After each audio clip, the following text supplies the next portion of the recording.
Express செய்திகளை தொடர்ந்து பார்க்கலாம். கோவை மாவட்டம் பெரியநாயக்கன்பாளையத்தில் மதுபோதையில் இருந்த முதியவர் ஓட்டிச் சென்ற கார் விபத்திற்குள்ளானது.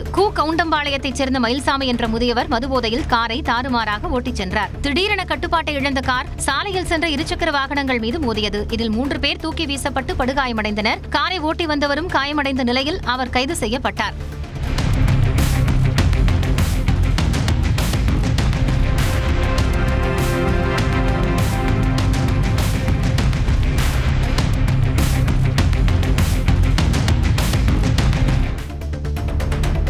புதுச்சேரியில் ரெஸ்டோ பாரில் ஏற்பட்ட தகராறில் இளைஞர் குத்தி கொலை செய்யப்பட்டார். சென்னையில் படித்து வரும் மதுரையைச் சேர்ந்த ஷாஜன் தனது பிறந்த நாளை நண்பர்கள் 15 பேருடன் மிஷன் வீதியில் உள்ள ரெஸ்டோ பாரில் கொண்டாடினார். நள்ளிரவு 1:30 மணி அளவில் இவர்களுக்கும் பார் ஊழியர்களுக்கும் இடையே தகராறு ஏற்பட்டுள்ளது. அப்போது ஷாஜன் மற்றும் அவரது நண்பர் சண்முகப்பிரியனை பார் ஊழியர் அசோக் ராஜ் கத்தியால் குத்தியுள்ளார். இதில் சண்முகப்பிரியன் உயிரிழந்த நிலையில் ஷாஜனுக்கு சிகிச்சை அளிக்கப்பட்டு வருகிறது. இதனிடையே பார் ஊழியர்கள் 8 பேரை காவல்துறையினர் கைது செய்து விசாரணை மேற்கொண்டு வருகின்றனர். திருச்சி துறையூர் அருகே புளியஞ்சோலையில் கரடி நடமாட்டத்தால் ஆற்றில் சுற்றுலா பயணிகள் குளிக்க தடை விதிக்கப்பட்டது. சுற்றுலா தலமான புளியஞ்சோலை பகுதியில் கரடி உலாவிய வீடியோ சமூக வலைதளங்களில் பரவியது. இந்த நிலையில் பாதுகாப்பு முன்னெச்சரிக்கையாக வனத்துறை தடை விதித்ததால் ஞாயிறு விடுமுறையொட்டி வருகை தந்த ஏராளமானோர் ஏமாற்றமடைந்தனர். இதனிடையே அப்பகுதியில் கண்காணிப்பு கேமரா பொருத்தப்பட்டு கரடி நடமாட்டம் கண்காணிக்கப்படும் நிலையில் கூண்டு வைக்க வனத்துறையினர் நடவடிக்கை மேற்கொண்டு வருகின்றனர். விழுப்புரம் மாவட்டம் வாணியம்பாளையத்தில் தேனீக்கள் கொட்டியதில் தவில் இசைக்கலைஞர் சிகிச்சை பலனின்றி உயிரிழந்த சம்பவம் சோகத்தை ஏற்படுத்தியுள்ளது. சஞ்சீவி ராயர் கோயில் குளக்கரை பகுதியில் ஆவணி அவிட்டத்தையொட்டி பூணூல் அணியும் நிகழ்ச்சி நடைபெற்றது. அப்போது அங்கு மரத்தில் இருந்த தேன்கூடு திடீரென கலைந்து அங்கிருந்தவர்களை தேனீக்கள் துரத்தி கொட்டின. தேனீ கொட்டியதில் அதே கிராமத்தைச் சேர்ந்த தவில் இசைக்கலைஞர் கோபு மயக்கமடைந்த நிலையில் அவர் சிகிச்சை பலனின்றி உயிரிழந்தார். 10க்கும் மேற்பட்டோர் சிகிச்சை பெற்று வருகின்றனர். மதுரை மாவட்டம் உசிலம்பட்டி அருகே பாஜக நிர்வாகி வீட்டில் நிறுத்தப்பட்டிருந்த காரை தீயிட்டு எரித்தவர்கள் மீது 25 நாட்களாக நடவடிக்கை எடுக்கவில்லை என்ற குற்றச்சாட்டு எழுந்திருக்கிறது. கடந்த ஜூலை 13ஆம் தேதி இருசக்கர வாகனத்தில் வந்த இருவர் பாப்பிநாயக்கன்பட்டியைச் சேர்ந்த தர்மராஜா என்பவர் வீட்டின் முன்பு நிறுத்தப்பட்டிருந்த காரின் மீது பெட்ரோலை ஊற்றி தீ வைத்தனர். இது தொடர்பான சிசிடிவி ஆதாரத்துடன் ராமநாதபுரம் காவல் நிலையத்தில் புகார் அளிக்கப்பட்டுள்ளது. ஆனால் இதுவரையில் அந்த புகார் மீது எந்த நடவடிக்கையும் எடுக்கவில்லை என்று தர்மராஜா மாவட்ட காவல் கண்காணிப்பாளர் மற்றும் சிபிசிஐடி அலுவலகத்திற்கு ஆன்லைன் மூலமும் தபால் மூலமும் புகார் அனுப்பியுள்ளார். ராணிப்பேட்டை மாவட்டம் அம்மனூரில் திமுக கவுன்சிலரின் கணவரை வெட்டிய இளைஞர் பழிக்கு பழியாக வெட்டி கொலை செய்யப்பட்டார். அரக்கோணம் ஒன்றிய கவுன்சிலராக உள்ள அஸ்வினியின் கணவர் சுதாகரை கடந்த ஏப்ரல் மாதம் முன்விரோதம் காரணமாக அவினேஷ் என்பவர் வெட்டி கொல்ல முயன்றார். இதில் கைதாகி ஜாமீன் பெற்ற அவினேஷ் ரத்னகிரி காவல் நிலையத்தில் கையெழுத்திட்டு வந்தார். அதன்படி கையெழுத்திட வந்த அவினேஷை கும்பல் ஒன்று ஓட விரட்டி வெட்டி கொன்றது. இது தொடர்பாக கவுன்சிலரின் கணவர் சுதாகர் உள்ளிட்ட 5 பேர் காவல் நிலையத்தில் சரணடைந்தனர். உதகை அருகே கேரடா பகுதியில் குடியிருப்பு பகுதிக்குள் நுழைந்த சிறுத்தை வீட்டு வளாகத்திற்குள் உலா வந்த காட்சி அங்குள்ள சிசிடிவி கேமராவில் பதிவாகியுள்ளது. வீட்டிற்குள் குதித்த சிறுத்தை சிறிது நேரம் அங்குமிங்குமாக சுற்றித் திரிந்து இரை தேடியது. பின்னர் கேட்டை தாண்டி பிரதான சாலையில் நடந்து சென்றது. சிறுத்தையின் நடமாட்டம் அப்பகுதி மக்களிடையே அச்சத்தை ஏற்படுத்தியிருக்கும் நிலையில் கூண்டு வைத்து பிடிக்க வனத்துறைக்கு கோரிக்கை விடுத்துள்ளனர்.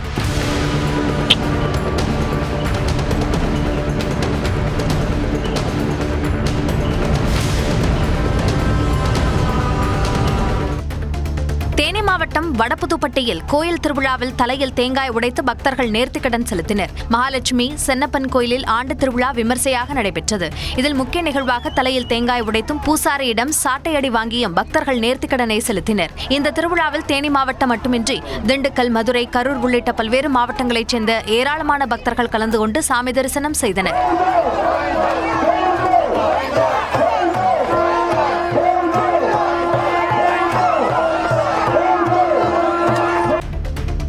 ஞாயிறு விடுமுறை நாள் என்பதால் திருச்செந்தூர் சுப்பிரமணிய சுவாமி கோயிலில் பக்தர்கள் கூட்டம் அலைமோதியது. இதனால் கோயில் வளாகம் பக்தர்கள் வெள்ளத்தில் நிரம்பியிருந்தது.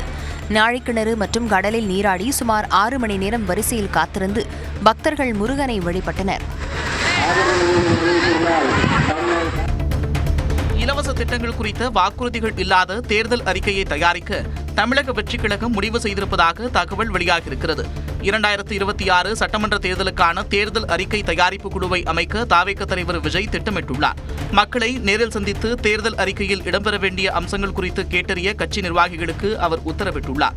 மேலும் இலவச திட்டங்கள் குறித்த வாக்குறுதிகள் இல்லாமல் வளர்ச்சி திட்டங்களுக்கு முக்கியத்துவம் கொடுக்கும் விதமாக தேர்தல் அறிக்கை தயாரிக்கும்படி விஜய் உத்தரவிட்டிருப்பதாக கூறப்படுகிறது. கேரளாவில் பேருந்து சக்கரத்தில் தலை வைத்து தற்கொலை செய்ய முயன்ற இளைஞர் ஓட்டுநரின் சாமர்த்தியத்தால் உயிர் தப்பினார். கோழிக்கோட்டிலிருந்து கல்லாய் நோக்கி சென்ற பேருந்து ஒரு நிறுத்தத்தில் நின்ற பிறகு புறப்பட்டது. அப்போது வேகமாக வந்த இளைஞர் ஒருவர் பேருந்தின் சக்கரத்திற்குள் தலை வைத்து உயிரை மாய்த்துக் கொள்ள முயன்றார். இதனை பக்கவாட்டு கண்ணாடியில் பார்த்த ஓட்டுநர் உடனே பிரேக் அடித்தார். பேருந்தை நிறுத்திய பின் ஓட்டுநர் வேகமாக திட்டிய நிலையில் அந்த இளைஞர் அங்கிருந்து சென்றார். எனினும் போலீசார் அவரிடம் விசாரணை நடத்தி வருகின்றனர். ராணிப்பேட்டை மாவட்டத்தின் பல்வேறு பகுதிகளில் 1 மணி நேரத்திற்கு மேலாக கனமழை பெய்தது. ராணிப்பேட்டை, வாலாஜாபேட்டை, ஆற்காடு, திமிரி, கலவை, சோளிங்கர், நெமிலி, அரக்கோணம், காவேரிப்பாக்கம் உள்ளிட்ட பகுதிகளில் கனமழை கொட்டியது. காற்று பலமாக வீசிய பகுதிகளில் முன்னெச்சரிக்கையாக மின்சார விநியோகம் நிறுத்தப்பட்டது.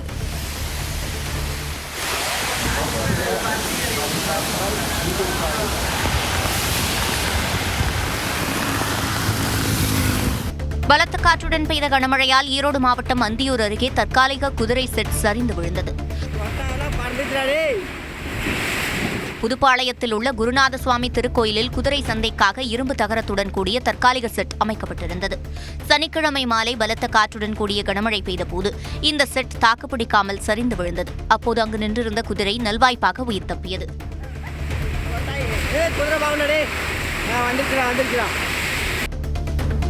கிருஷ்ணகிரி மாவட்டத்தில் பர்கூர், போச்சம்பள்ளி, காவேரிப்பட்டினம், வேப்பனப்பள்ளி, நாச்சிக்குப்பம், மாதைப்பள்ளி, குந்தாரப்பள்ளி, தீர்த்தம் உள்ளிட்ட பகுதிகளில் சுமார் 1 மணி நேரம் கனமழை கொட்டியது.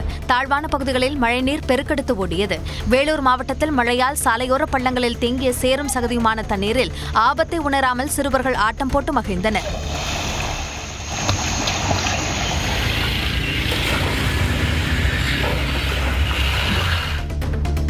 சிவகங்கையில் கோயிலில் சாமி கும்பிடச் சென்றவர்களை மலைக்குலவி கொட்டியதில் 30 பேர் வரை காயமடைந்தனர். மதுரையைச் சேர்ந்த மணிகண்டன், உமாமகேஸ்வரி தம்பதி தங்களின் 1 வயது மகனுக்கு காதுகுத்தி மொட்டையடிக்க சிவகங்கையில் உள்ள குலதெய்வ கோயிலுக்கு சென்றனர். மரத்தடி அருகே பொங்கல் வைக்க தீ மூட்டிய போது குலவை கலைந்து கொட்டியதால் 30 பேர் காயமடைந்தனர். ஞாயிற்றுக்கிழமை வார விடுமுறையை கழிக்க கொடைக்கானலில் சுற்றுலா பயணிகள் குவிந்தனர். பில்லர் ராக், குணா குகை உள்ளிட்ட பகுதிகளில் குளுமையான சூழல் நிலவியது. வார விடுமுறையை கழிக்க பல்வேறு இடங்களில் இருந்து சுற்றுலா பயணிகள் கொடைக்கானலுக்கு வந்திருந்தனர். நட்சத்திர ஏரியில் படகு சவாரி செய்ததோடு ஏரியை சுற்றி சைக்கிள் மற்றும் குதிரை சவாரி செய்தும் மகிழ்ந்தனர். சேலம் மாவட்டம் சங்ககிரி அருகே பள்ளிக்கு சென்ற பேத்தியை கடத்திச் சென்று காணாமல் போனதாக நாடகமாடிய தாத்தா உட்பட 2 கைது செய்யப்பட்டனர். வினோபாஜி நகரைச் சேர்ந்த ராஜா, மீனா தம்பதியின் 4 வயது பெண் குழந்தை கடந்த 30ஆம் தேதி காணாமல் போனது. இது தொடர்பாக காவல்துறையினர் நடத்திய விசாரணையின் அடிப்படையில் குழந்தையின் தாத்தா லோகிதாசும் அவரது நண்பர் குமாரும் கைது செய்யப்பட்டனர். பேத்தியை தனது மகன் ராஜா அடித்து துன்புறுத்தியதால் கடத்திச் சென்று குமாரிடம் வழங்கியதாக லோகிதாஸ் காவல்துறையிடம் தெரிவித்துள்ளார். சேலம் மாவட்டம் மகுடஞ்சாவடியில் உள்ள 4 கடைகளில் கொள்ளையடித்த நபரை சிசிடிவி கேமரா பதிவுகளின் அடிப்படையில் காவல்துறையினர் தேடுகின்றனர். பேருந்து நிறுத்தம், மேம்பாலம் அருகே உள்ள ஹோட்டல், இரும்பு, சிமெண்ட், மளிகை கடைகள் ஆகியவற்றின் பூட்டை உடைத்து நுழைந்த நபர் திருட முயன்றுள்ளார். கடைகளில் பணம் எதுவும் கிடைக்காத நிலையில் அவர் தப்பி ஓடியுள்ளார். கடைகளில் வேறு எந்த பொருட்களும் திருடப்படாத நிலையில் காவல்துறையினர் இதுகுறித்து விசாரித்து வருகின்றனர். குற்றச்சம்பவங்கள், விபத்துக்கள் குறைய வேண்டி திண்டுக்கல் மாவட்ட காவல்துறை சார்பில் வண்டி கருப்பசாமி கோயில் கிடாவெட்டி நேர்த்திக்கடன் செலுத்தப்பட்டது. அயலூர் அருகே உள்ள கோயிலில் ஆயுதப்படை காவல்துறையினர் சார்பில் வாகனங்களுக்கு சிறப்பு பூஜையும் செய்யப்பட்டது. மாவட்ட காவல்துறை கண்காணிப்பாளர் பிரதீப் பங்கேற்று பூஜையை தொடங்கி வைத்தார். ஏராளமான காவலர்கள் தங்களது குடும்பத்தினருடன் பங்கேற்று வழிபாடு நடத்தினர். சிவகங்கை மாவட்டம் மானாமதுரையில் 187 ஆண்டுகளாக பழமை மாறாமல் நடத்தப்படும் மஞ்சள் நீரூற்றும் விழா விறுவிறுப்பாக நடைபெற்றது. முத்துமாரியம்மன் கோவிலில் கடந்த 2 நாட்களுக்கு முன்பு ஆடி முளைப்பாரி மற்றும் பொங்கல் விழா நடைபெற்றது. இதனைத் தொடர்ந்து அம்மனுக்கு மஞ்சள் நீராட்டு விழா நடைபெற்றது. அதன் பிறகு மாமன் மச்சான் முறை கொண்ட ஆண்கள் மீது பெண்களும், பெண்கள் மீது ஆண்களும் மஞ்சள் நீர் ஊற்றினர். முதியவர்களும் ஆடி பாடி விழாவை உற்சாகமாக கொண்டாடினர்.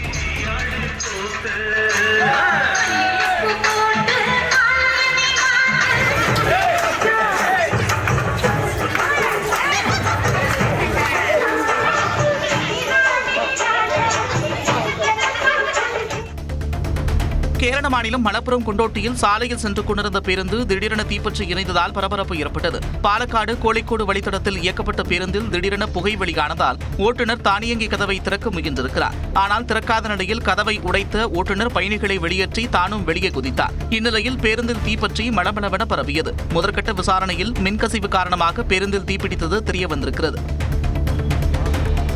சிலருக்கு இந்தியாவின் வளர்ச்சியை கண்டால் பிடிக்கவில்லை என ட்ரம்ப் குறித்து மத்திய பாதுகாப்புத்துறை அமைச்சர் ராஜ்நாத் சிங் பேசினார். மத்திய பிரதேசத்தில் நடந்த நிகழ்ச்சி ஒன்றில் பேசிய ராஜ்நாத் சிங் அமெரிக்க அதிபர் ட்ரம்பின் பெயரை குறிப்பிடாமல் அவரை பற்றி பேசினார். அப்போது சிலர் இந்தியா எப்படி இப்படி வேகமாக வளர்கிறது என்று யோசிப்பதாகவும், எனவே நாட்டின் பொருளாதார வளர்ச்சியை தடுக்க அவர்கள் முயற்சிப்பதாகவும் குற்றம் சாட்டினார். துருக்கியின் வடமேற்கில் உள்ள பாலிகேசிர் மாகாணத்தில் சக்தி வாய்ந்த நிலநடுக்கம் ஏற்பட்டது. ரிக்டர் அளவுகோலில் 6.1 பதிவான இந்த நிலநடுக்கத்தால் சுமார் 12 வீடுகள் இடிந்து விழுந்தன. இடிபாடுகளில் சிக்கி 6 பேர் மீட்கப்பட்ட நிலையில் எஞ்சியவர்களை மீட்கும் பணி நடைபெற்று வருகிறது.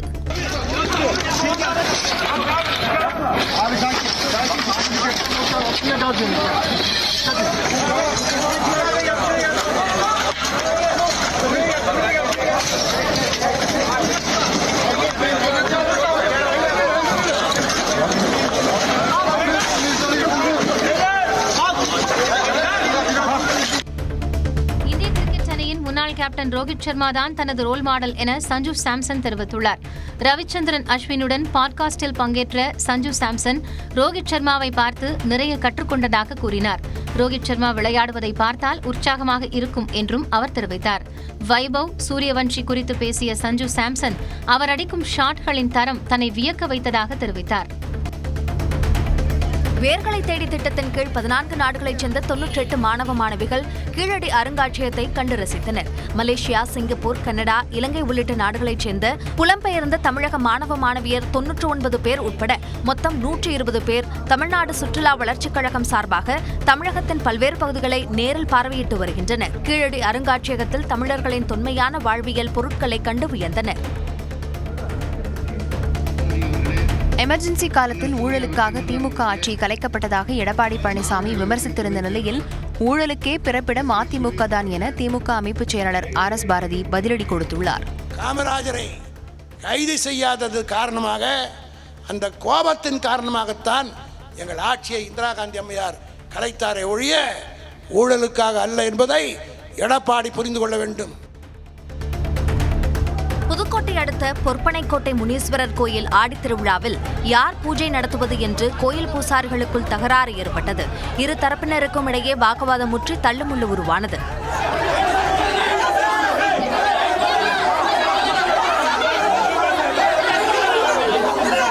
இதையடுத்து இந்து சமய அறநிலையத்துறையினர் இரு தரப்பினரையும் கோயிலை விட்டு வெளியேற்றி அர்ச்சகர்களை வைத்து பூஜை நடத்தினர். கிருஷ்ணகிரி மாவட்டம் போலுப்பள்ளியில் சென்னை பெங்களூரு தேசிய நெடுஞ்சாலையில் 30 மாத கட்டுமான பணிக்கு பின் திறக்கப்பட்ட மேம்பாலத்தில் மக்கள் மகிழ்ச்சியுடன் பயணித்தனர். தொடர் சாலை விபத்துகள் காரணமாக பல்வேறு அமைப்பினர் தொடர் போராட்டம் நடத்திய நிலையில் கடந்த 2023ஆம் ஆண்டு மேம்பாலம் அமைக்க அடிக்கல் நாட்டப்பட்டது. ஏறத்தாழ 2 ஆண்டுகளுக்கு பிறகு பாலம் திறக்கப்பட்டுள்ளது.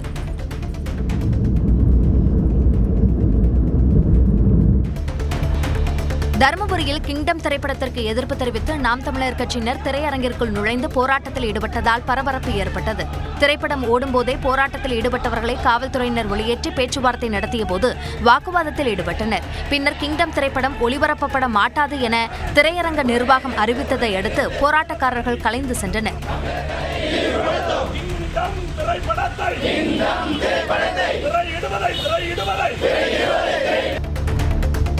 கிருஷ்ணகிரி மாவட்டம் வேப்பனப்பள்ளி அருகே ஒற்றை யானை ஆக்ரோஷமாக சுற்றித் திரிவதால் 20க்கும் மேற்பட்ட கிராம மக்களுக்கு வனத்துறையினர் எச்சரிக்கை விடுத்துள்ளனர். நேர்லகிரி வனப்பகுதியில் 15 நாட்களுக்கும் மேலாக முகாமிட்டுள்ள ஆண் யானை இரவில் கிராமங்களில் புகுந்து அட்டகாசம் செய்து வருகிறது. இந்த நிலையில் இரவு நேரங்களில் விவசாயிகள் யாரும் விவசாய நிலங்களில் தங்க வேண்டாம் என்றும், பகலில் வனப்பகுதிக்கு ஆடு மாடுகளை மேய்ச்சலுக்கு இட்டுச் செல்ல வேண்டாம் என்றும் வனத்துறையினர் பொதுமக்களுக்கு அறிவுறுத்தியுள்ளனர்.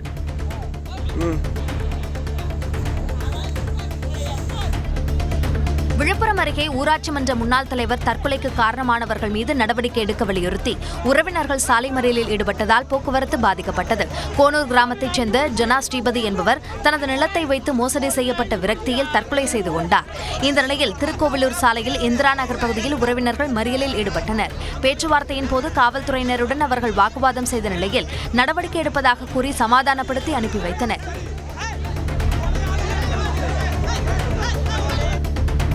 திருவண்ணாமலை அடுத்த பர்வதமலை கோயிலுக்கு சென்ற 2 பெண் பக்தர்கள் மழை வெள்ளத்தில் அடித்துச் செல்லப்பட்டதால் பரபரப்பு ஏற்பட்டுள்ளது. சென்னையை சேர்ந்த 15 பேர் பர்வதமலைக்கு வந்துள்ளனர். இவர்கள் மலை மீது ஏறி தரிசனம் முடித்துவிட்டு மாலை கீழே இறங்கி வந்தபோது வெள்ளப்பெருக்கு ஏற்பட்டுள்ளது.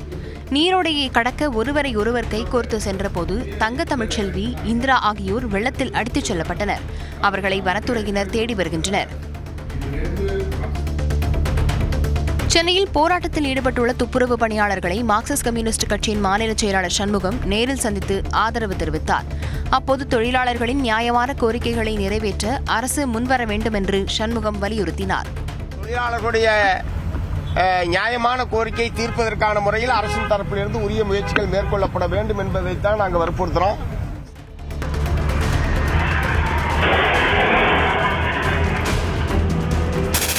கன்னியாகுமரி மாவட்டம் ஆலமூடு பகுதியில் மினி டெம்போ மோதிய விபத்தில் 2 இருசக்கர வாகனங்களில் சென்ற 2 படுகாயமடைந்தனர்.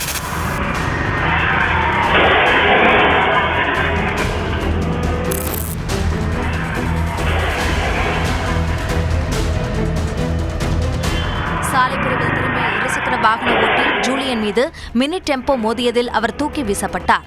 அவரது வாகனம் மோதியதில் மற்றொரு இருசக்கர வாகன ஓட்டி சுஜினும் கீழே விழுந்து காயமடைந்தார். மினி டெம்போ ஓட்டுநர் மீது வழக்கு பதிவு செய்யப்பட்டது.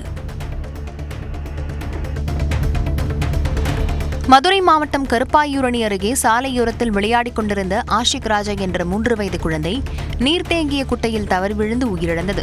அதனை காப்பாற்ற சென்ற அதே பகுதியைச் சேர்ந்த 9 வயது சிறுமியான அலி சஹனாவும் நீரில் மூழ்கி உயிரிழந்தார். கல்குவாரிக்காக தோண்டப்பட்ட பள்ளத்தை மூடாததால் அதில் தண்ணீர் தேங்கியிருந்ததாக அப்பகுதி மக்கள் குற்றம் சாட்டுகின்றனர்.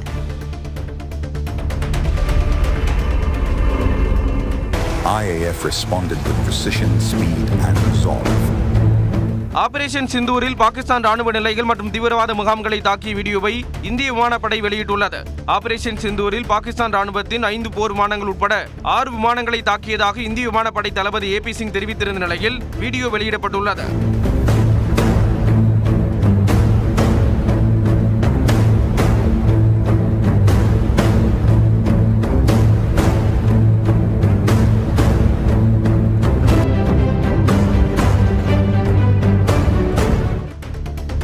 பாலஸ்தீனத்தில் உணவு பற்றாக்குறையால் குழந்தைகள் உள்ளிட்டோர் உயிரிழப்பதை கண்டித்து சிலியில் பொதுமக்கள் வெற்று பாத்திரங்களை அடித்து போராட்டத்தில் ஈடுபட்டனர். சுதந்திர பாலஸ்தீனம் என முழக்கம் எழுப்பிய மக்கள் கைகளில் குழந்தை போன்று வைத்து பாலஸ்தீன தாய்மார்களுக்கு ஆதரவாக ஊர்வலம் சென்றனர்.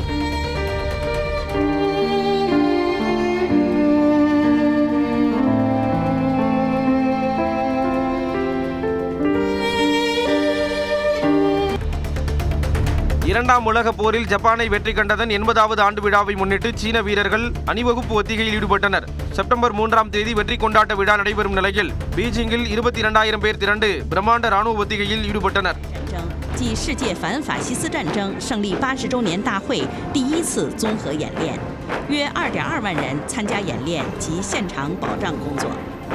据介绍，第1次综合演练包括纪念大会仪式等内容，重点磨合了纪念大会全流程各要素的内运行工作，演练组织有序，达到预期目标。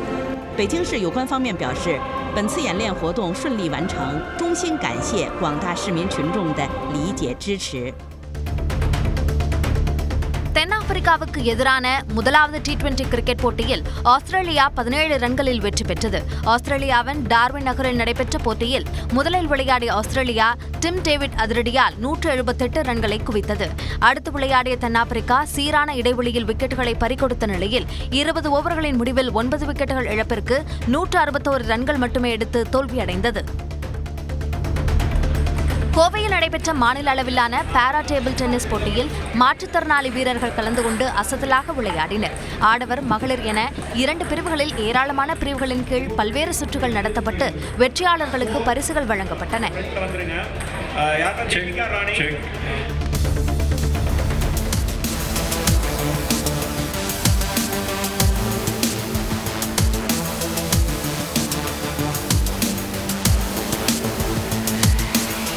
சென்னையை அடுத்த மாமல்லபுரத்தில் நடந்த ஆசிய அலைச்சறுக்கு சாம்பியன்ஷிப் போட்டியில் கொரிய நாட்டு வீரர் கனோவா ஹீஜே ஆக்ரோஷமாக சீறி வரும் அலைகளில் நீண்ட நேரம் சறுக்கி விளையாடி 15.17 புள்ளிகளுடன் முதலிடம் பிடித்தார். இந்தோனேஷியாவின் பஜார் அரியானா வெறும் 0.6 புள்ளி வித்தியாசத்தில் இரண்டாம் இடம் பிடித்தார். இந்தியாவின் ரமேஷ் புத்திஹால் 12.60 புள்ளிகள் பெற்று வெண்கலப் பதக்கம் வென்றார். மகளிர் பிரிவில் ஜப்பான் வீராங்கனை ஆண்ட்ரி மெட்சுனா முதலிடம் பிடித்தார். சென்னை திருச்சி தேசிய நெடுஞ்சாலையில் விழுப்புரம் அரசூர் அருகே தனியார் பேருந்து பழுதாகி சாலையிலேயே நின்றதால் கடும் போக்குவரத்து நெரிசல் ஏற்பட்டது. மேம்பால பணிக்காக சாலை குறுகிய நிலையில் வாகனங்கள் மெதுவாக கடக்கின்றன. இந்நிலையில் அந்த பகுதியில் தனியார் பேருந்து பழுதாகி நின்றதால் வழக்கத்தை விட கடும் போக்குவரத்து நெரிசல் உருவாகி சுமார் 10 கிலோமீட்டர் தூரத்திற்கு வாகனங்கள் அணிவகுத்தன. ஊர்ந்து செல்ல வேண்டிய நிலையால் வாகன ஓட்டிகள் அவதியடைந்தனர்.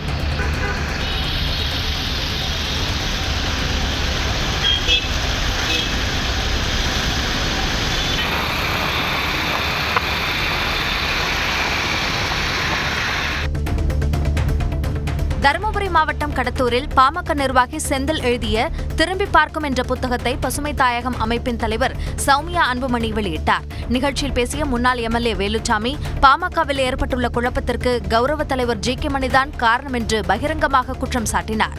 முன்னாள் சட்டமன்ற உறுப்பினர்கள் இந்த கட்சி விட்டு எத்தனை பேர் வெளியே போனாங்க, அத்தனைக்கும் ஜி கே மணிதான் காரணம்.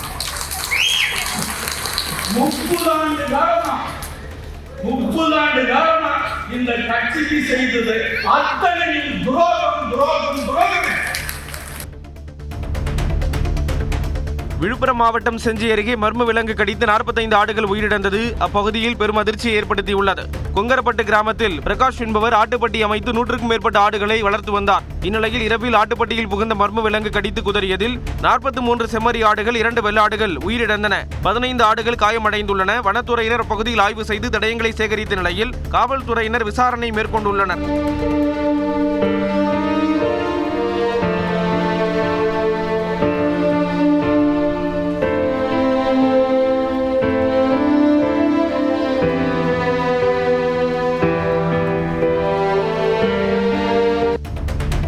சென்னை கொரட்டூரில் உள்ள ஸ்ரீ பாடலாத்திரி சியாத்தம்மன் கோயில் ஆடித்திருவிழாவையொட்டி 1008 பக்தர்கள் பால்குடம் எடுத்து வந்தனர்.